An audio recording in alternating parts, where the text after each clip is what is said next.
Have you ever wondered why a man who swore he needed space, who acted like detachment was his superpower, who convinced himself that emotions were weaknesses, still can't forget you? He walked away, he chose distance, he told himself it wasn't that deep, and yet months later, in quiet moments, when distractions fade and pride softens, your memory creeps back in like a song he can't turn off. This isn't about ego. It isn't about unfinished business. It isn't even about love in the way most people understand it. It's about the emotional scar. It's about what happens when an avoidant man meets the one woman who did something different, something that reached past his defenses and touched the part of him he spent a lifetime protecting. You didn't just date him, you disrupted him. And that disruption is what he cannot forget. The first thing you did without even realizing it was see through him. Most people only meet the surface of an avoidant man. They see the charm, the independence, the easygoing nature, the cool detachment. They don't question it. They don't look deeper. But you did. You noticed the hesitation behind his confidence. You sensed the tension in his silence. You felt the way he would pull back right when things started to feel real. And instead of accusing him, instead of demanding he change, you simply understood. You saw the little boy behind the armor. You recognized the fear beneath the calm. That kind of emotional awareness is rare, and it shook him. Avoidant men survive by controlling perception. As long as no one sees the cracks, they can pretend they're unbreakable. But you noticed the cracks without trying to pry them open. You didn't expose him publicly. You didn't shame him. You simply saw him. And being seen like that is both intoxicating and terrifying. Because once someone truly sees you, you can't hide from yourself anymore. He may have acted unaffected. He may have brushed things off. But deep down, he knows you saw parts of him he doesn't even want to acknowledge. That realization leaves a mark. Not because it hurt him, but because it made him feel vulnerable in a way he couldn't control. And vulnerability, for him, feels like danger. So he stepped back. But stepping back doesn't erase the memory of being understood. The second thing you did was something most people fail to do. When he pulled away, you didn't chase. You didn't beg for reassurance. You didn't flood his phone with paragraphs asking what went wrong. You felt the shift? Yes. You were confused? Yes. But instead of panicking, you leaned back. You gave him space without turning it into a war. That single decision disrupted his entire internal script. Avoidant men are used to one pattern. They pull away and the other person clings tighter. That confirms their belief that closeness equals pressure, that love equals suffocation. But you didn't suffocate him. You didn't collapse. You responded with quiet strength, and that strength unsettled him. Because when you don't chase, he loses the illusion of control. When you don't beg, he can't convince himself you were desperate. When you stand still instead of running after him, he's forced to confront his own movement away from something stable. He may have told himself you didn't care. He may have tried to interpret your calm as indifference, but deep down, your restraint created a loop in his mind. He wonders why you didn't react the way others did. He replays conversations. He questions whether he misjudged you. And the more he replays it, the deeper the imprint becomes. Your self-respect became the emotional scar. Not because it wounded him, but because it exposed his pattern without you ever having to say a word. The third thing you did was even more powerful. You loved him without trying to fix him. Many partners sense the emotional distance in an avoidant man and immediately go into repair mode. They try to analyze him, diagnose him, reshape him into something safer. But you didn't treat him like a project. You didn't sit across from him with a silent checklist of improvements. You accepted what he showed you in the present moment. You appreciated his strengths. You laughed with him. You allowed the connection to unfold naturally. That kind of love feels foreign to someone who grew up associating closeness with criticism or emotional demand. When someone loves you without trying to control you, it creates peace. But peace is unfamiliar territory for someone wired for self-protection. An unfamiliar peace can feel like a trap. He may not have consciously understood why he started pulling away just when things felt good. But inside, something was stirring. Healthy love challenged his survival strategy. It made him question the walls he built, and questioning those walls feels destabilizing. So instead of leaning in, he leaned out. Yet even after leaving, he can't fully detach from the memory of how it felt to be accepted without pressure. Every new connection is subconsciously compared to that experience. Every new interaction is measured against the safety you offered. And when he doesn't find that same quiet acceptance, the contrast brings you back into his thoughts. That's the scar. not dramatic pain, not chaos, but the memory of a love that didn't try to cage him. The fourth thing you did, the thing that sealed the imprint, was walk away with dignity when you realized that the imbalance. You didn't stay and beg for crumbs. You didn't twist yourself into a smaller version just to keep him comfortable.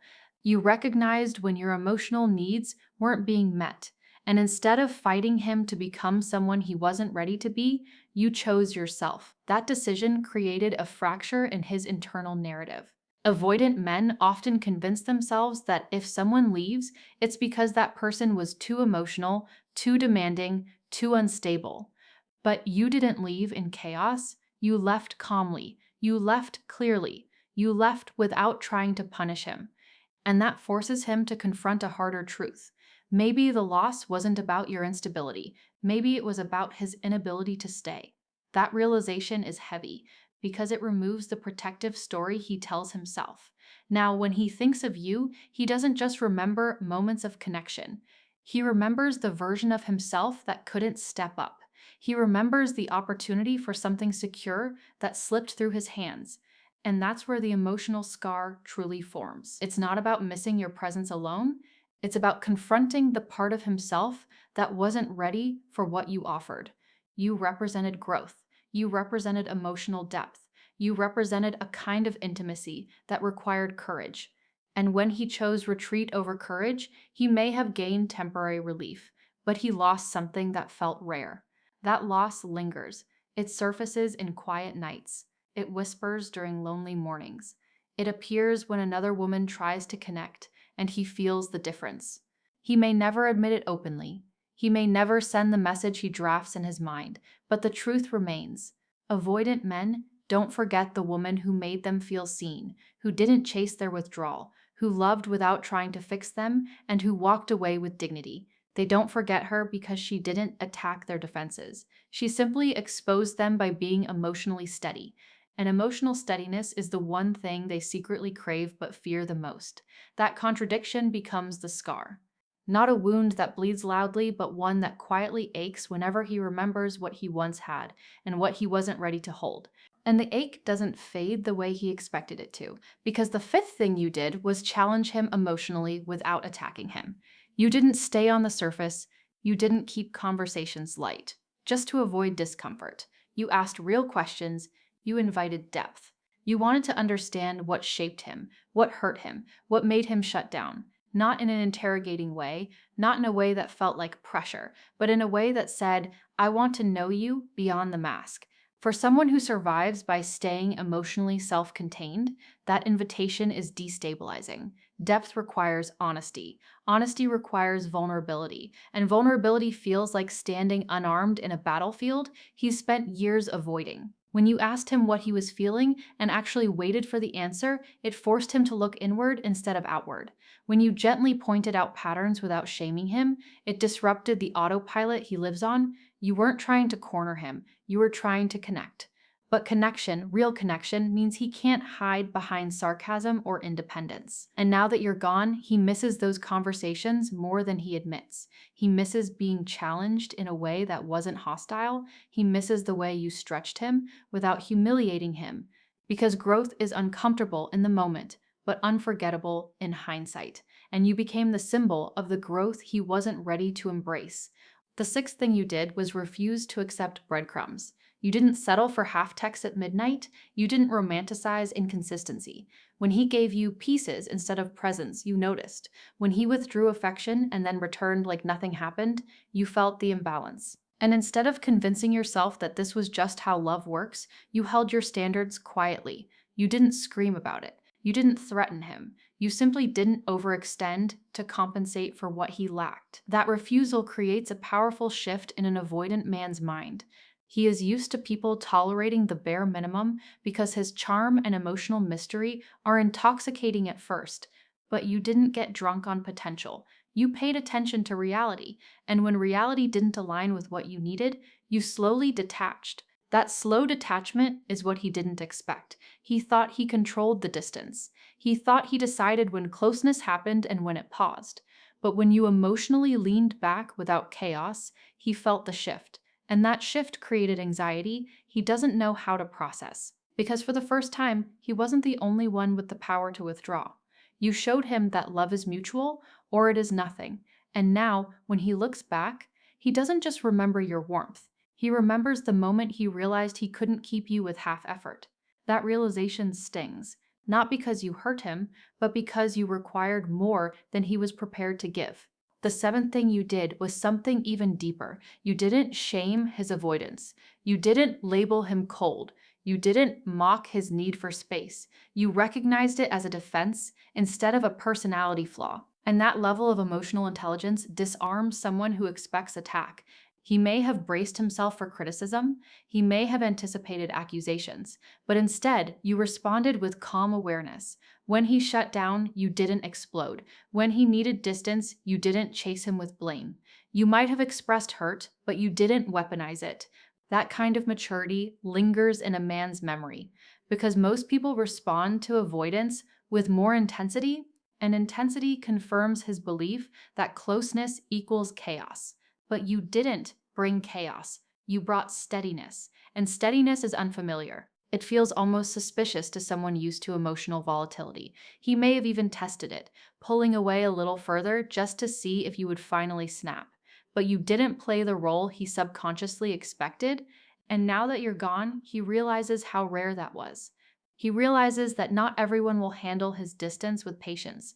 Not everyone will respond with understanding instead of ego. And that awareness creates longing. Because losing someone emotionally intelligent doesn't just feel like heartbreak, it feels like losing safety. The eighth thing you did was reflect his potential back to him. You saw who he could be beyond his fear. You acknowledged his strengths. You spoke to the parts of him that were capable of depth, loyalty, and stability. And when someone reflects your highest self back to you, it creates a powerful bond. But it also creates pressure, because now he can't pretend he doesn't know what he's capable of. You saw his emotional intelligence even when he tried to hide it. You noticed the softness in him when he let his guard down for a second too long. You believed in a version of him that required courage. And believing in someone can feel like both a gift and a burden, because now he has to choose whether to rise to that vision or retreat into comfort. At the time, retreat felt safer. At the time, minimizing the connection felt easier than stepping into emotional responsibility. But after distance settles in, the mirror you held up doesn't disappear. He remembers the way you looked at him when he was vulnerable. He remembers feeling capable of more, and that memory becomes heavy because it confronts him with the gap between who he is and who he could have been with you. That gap is painful, and pain, when unresolved, turns into an emotional scar. And finally, the ninth thing you did was not collapse after the breakup. You felt the hurt, yes. You had nights where silence felt loud and memories felt suffocating, but you didn't chase him for closure that he wasn't prepared to give. You didn't try to convince him to come back by proving your worth. You chose to heal. You chose to pour energy back into yourself, and whether he admits it or not, he noticed. Avoidant men often assume that once they step away, the other person will remain emotionally tethered, waiting. But when you began rebuilding, when you stopped orbiting around his absence, something shifted in him. He expected to be the one who detached. He didn't expect you to detach too. And when he senses that you're no longer emotionally available in the same way, reality hits differently. Because now the loss feels real. Now the door he assumed would stay slightly open begins to close. And nothing activates suppressed attachment like finality. In the quiet, he replays moments. He remembers your laughter. He remembers the safety. He remembers the conversations that pushed him gently toward depth. And he feels the weight of what he let go. Not because you begged him to see it, but because you stopped trying to make him see it. That's the emotional scar. It isn't loud regret. It isn't dramatic confession. It's the quiet realization that the woman who did all of this, who saw him, respected herself, loved without control, challenged him gently, refused breadcrumbs, showed emotional intelligence, reflected his potential, and walked away with dignity, cannot be easily replaced. And the hardest part for him is this: you didn't leave damage. You left clarity. You showed him what secure connection looks like. You showed him what mature love feels like. And once someone experiences that, even briefly, they can never fully convince themselves they don't want it.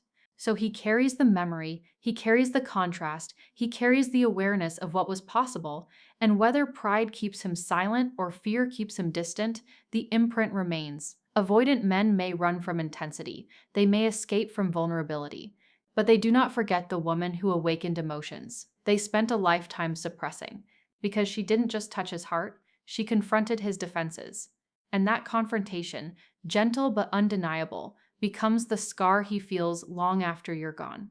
And that imprint doesn't just sit quietly in the background of his mind, it follows him into new connections. That's the 10th thing you did without even trying. You became the standard he silently compares everyone to. He may start dating again, he may distract himself with attention, with work, with temporary excitement.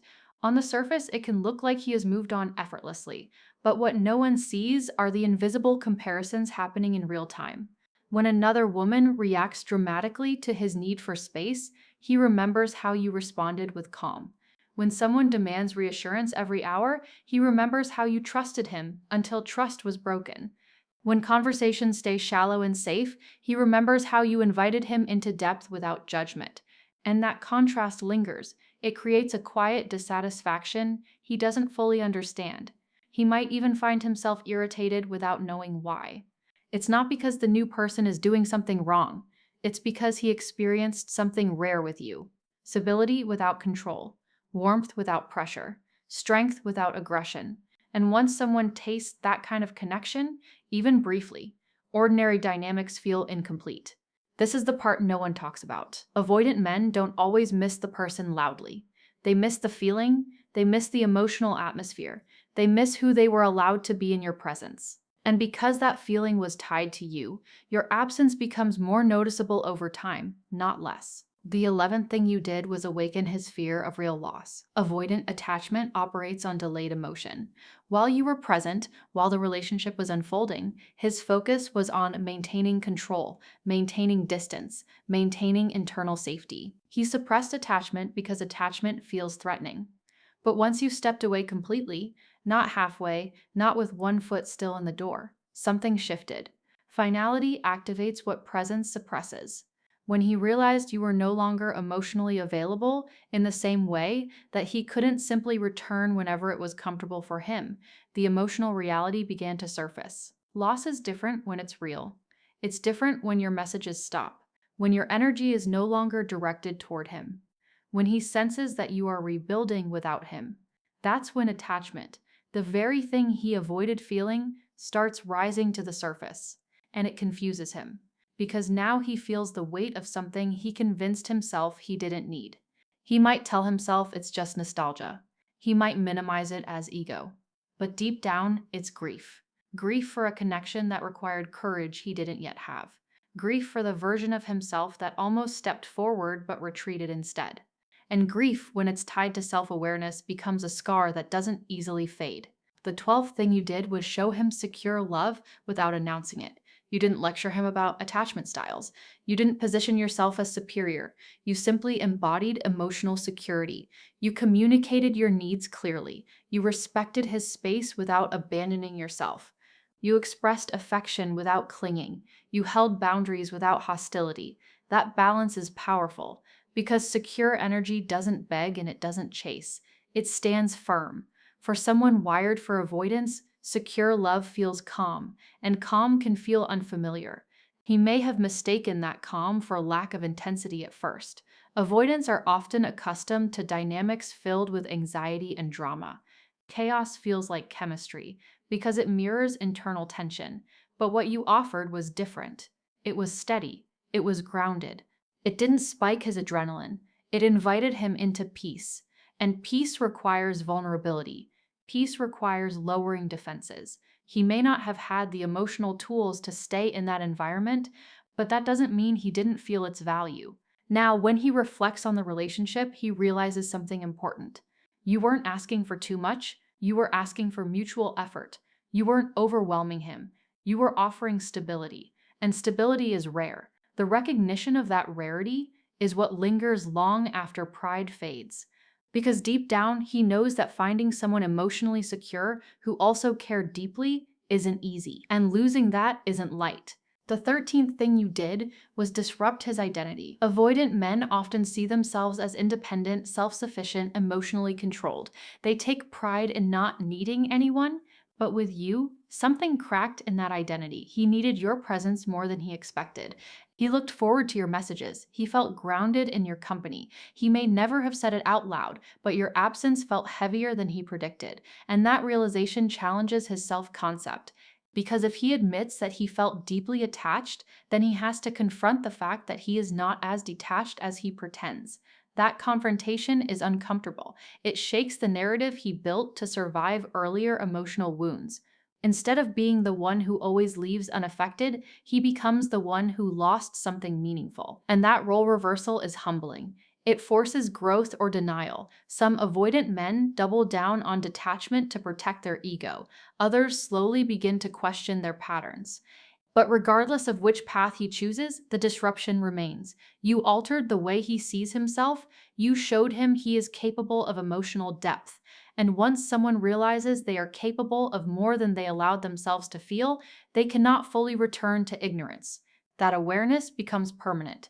And the 14th thing, the final layer of the emotional scar is this. You made him feel without drama, without chaos, without manipulation. You made him feel in a way that was quiet and real. There were moments when he laughed freely with you, moments when his guard slipped and he shared something personal, moments when the future didn't feel threatening but possible. Those moments may have been brief, but they were authentic, and authenticity is powerful. It doesn't fade easily. He may try to convince himself that walking away was logical. He may justify it as timing, incompatibility, or needing space. But emotions don't disappear just because they are inconvenient. They settle, they wait, they resurface in stillness, and when they do, he remembers.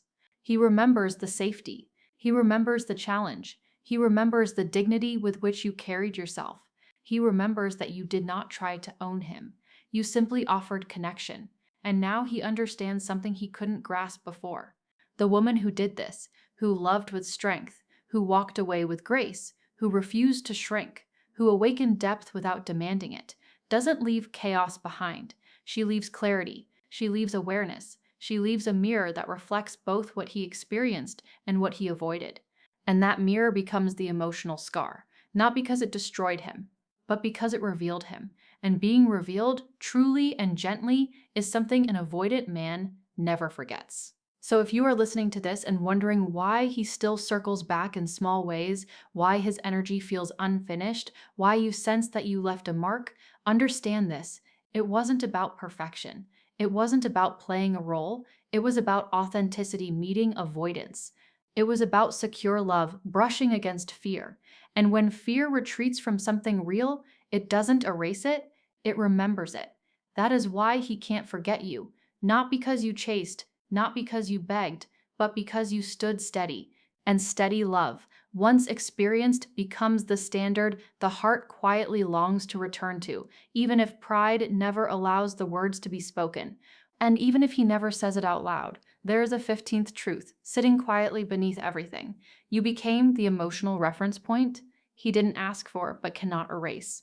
Time moves forward, life gets busy, conversations change, faces change, environments change, but reference points stay. When something reminds him of you, a certain kind of calm voice, a way of listening without interrupting, the feeling of being understood without having to explain every detail, his nervous system reacts before his ego does. He may not consciously think, I miss her. Instead, he feels a subtle tightness in his chest, a flicker of memory, a moment of comparison, and that is the scar. Emotional scars are not always dramatic. Sometimes they are quiet sensations that surface unexpectedly. You became associated with emotional safety and emotional exposure at the same time. That paradox imprinted deeply, because for him, safety and vulnerability rarely coexist. But with you, they did.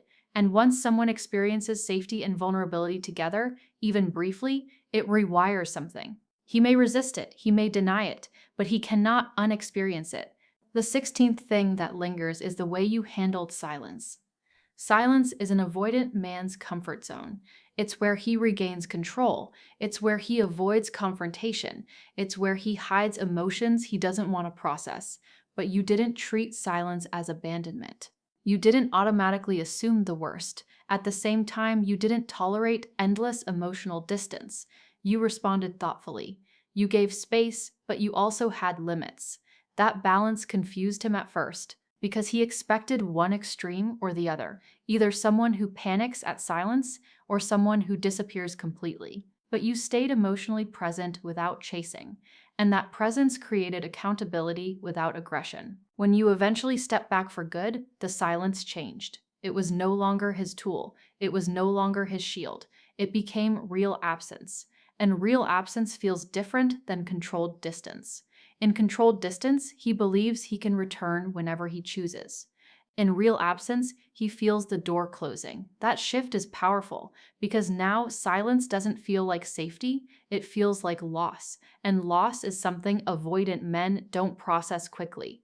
It lingers beneath the surface, surfacing in unexpected ways: irritability, restlessness, sudden nostalgia. But underneath it all is one truth: the silence without you feels heavier than the silence he once used to protect himself. The 17th layer of this emotional scar is how you handled your own emotions. You were not emotionless. You were not detached. You felt deeply. You cared deeply. And when something hurt you, you expressed it.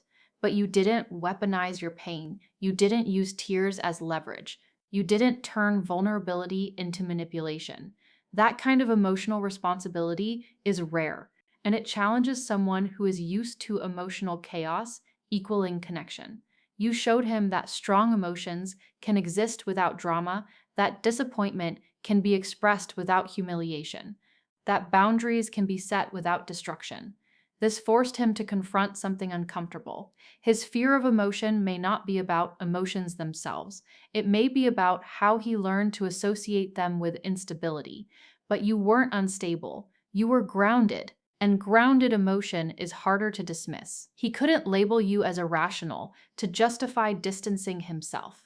He couldn't blame your reactions for his withdrawal, which means deep down, he knows the distance wasn't caused by your intensity. It was caused by his fear. That awareness sits quietly in his mind, and even if he never fully admits it, it reshapes how he sees the entire connection.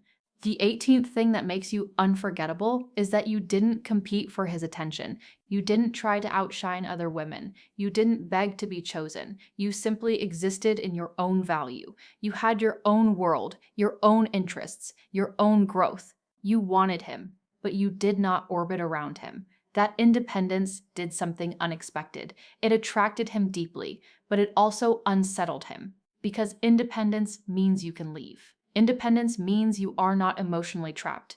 And when you finally did step away, you didn't collapse into bitterness. You redirected your energy inward. That quiet strength leaves a lasting imprint. He may have expected you to fight harder for him. He may have expected emotional chaos at the end, but instead you chose yourself with grace. And grace is powerful. It removes the narrative that you were too much. It removes the excuse that you were unstable. What remains is clarity. You were stable, you were strong, and you were willing to walk away when reciprocity was missing. That forces him to confront his role. And confronting one's role in losing something meaningful is not easy. It sits heavy in the chest. It echoes in moments of solitude. And the 19th and final truth that completes this emotional scar is this: you awakened longing without desperation. Longing is dangerous for an avoidant man. It threatens his sense of control. But with you, longing appeared quietly. It wasn't built on obsession. It wasn't built on intensity alone. It was built on emotional depth, safety, respect, and authenticity. When you left, you didn't just remove your presence, you removed the possibility of what could have been. And possibility is powerful. He doesn't just miss what was, he wonders about what might have been if he had leaned in instead of pulling away, if he had chosen courage instead of comfort, if he had allowed himself to stay in vulnerability instead of escaping it. Those what-if questions create a loop that is hard to silence because they aren't about fantasy. They are about missed growth, and missed growth lingers. It becomes a lesson. It becomes awareness. It becomes an internal shift that may not show immediately, but slowly reshapes him. So when we talk about the emotional scar, understand this clearly. It is not about revenge. It is not about making him suffer. It is about impact. You impacted him because you represented something emotionally real. You were not perfect. You were not flawless, but you were authentic. And authenticity reaches places. Manipulation never can. That is why he can't forget you. Because forgetting you would require forgetting the part of himself that felt deeply in your presence. It would require erasing the mirror you held up. And people can run from mirrors, but they rarely forget what they saw in them.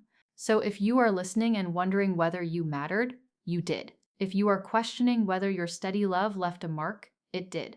Avoidant men may hide emotion, they may suppress attachment, they may take longer to process loss, but they do not walk away untouched from the woman who awakened their heart without trying to own it. That kind of connection doesn't disappear. It settles into memory. It becomes contrast. It becomes awareness.